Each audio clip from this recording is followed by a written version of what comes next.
What does your front page picture mean? Is it symbolic or an illustration? It is two young people dancing on the shore of either a bay or the sea. You can't be sure whether there are mountains across the waters or just clouds. The man wears a kilt which would suggest some Scottish setting.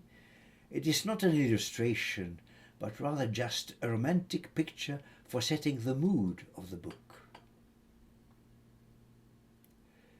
Your poems cover themes of love, music, and geographical journeys. What inspired you to explore these themes, and how do they interconnect with the collection? All the poems came natural. None were carefully contrived, planned, meticulously thought up, or carefully composed. You could actually call them all improvisations. You have memories both of your studies, your travels, your relationships, and so on. And it's just to keep riding on them, re-relishing their pleasures, revitalizing them, and keeping them alive. The best way is to manage them by writing. Music plays a crucial role in your life and poetry. How do the composers you depict influence the tone and emotion of your poems, and do you see parallels between musical composition and poetic structure? They influence it all, since poetry is basically musical, depending heavily on rhythm and sound. No poetry without music for its backbone, and music usually leads to poetry, if it is musical enough. I would say they are dependent on each other, like in a constant intercommunication. Your poetry takes readers on a journey through different countries.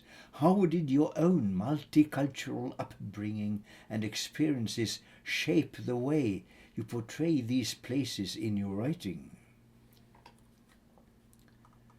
Very important question. Since my family was international from the start, my entire upbringing was leavened with impressions of different nations and cultures.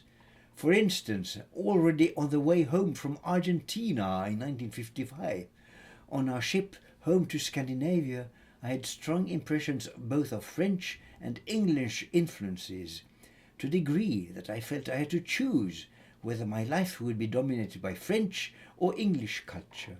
And I decided then to focus on the Anglo-Saxon, simply because that language sounded better to me.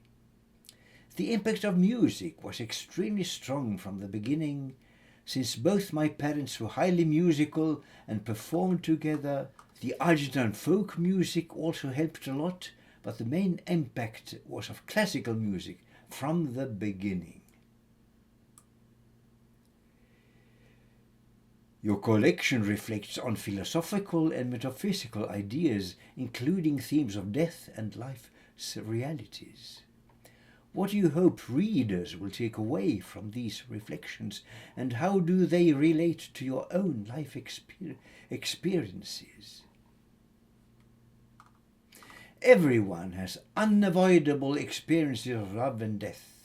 And since these realities always are present and imminent in everyone's life, I think my reflections on them should be rather generally felt in common. It's simply part of everyone's reality, and I believe many could easily relate to my meditations. You mentioned that some of your poems are purely documentary. How do you balance realism and creativity in your poetry, and what role does documenting real events or emotions play in your work? I am a romantic realist. I try to keep one foot constantly in each place, as the one complements the other. Creativity without realism easily becomes nonsensical, and realism without creativity grows stale, cold, and dead. The romantic element is needed to bring life into realism, and realism is needed to keep romanticism stable on the ground. Only realism can keep romanticism and creativity from getting bogged down into sentimentality and emotionalism overflowing into floods. So reality is a constant source of inspiration to keep creativity connected to the ground. So documentations are always priceless in their authenticity, while you need creativity for colorization. So the role of realism is as vital as the true emotions and the creativity.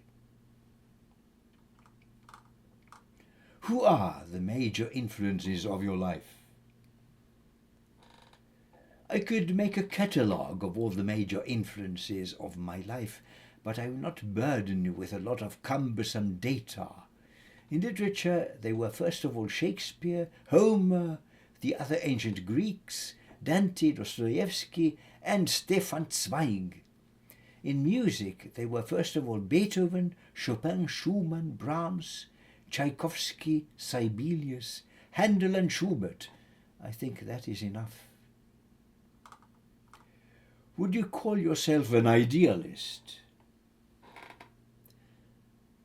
Yes, a romantic but realistic idealist.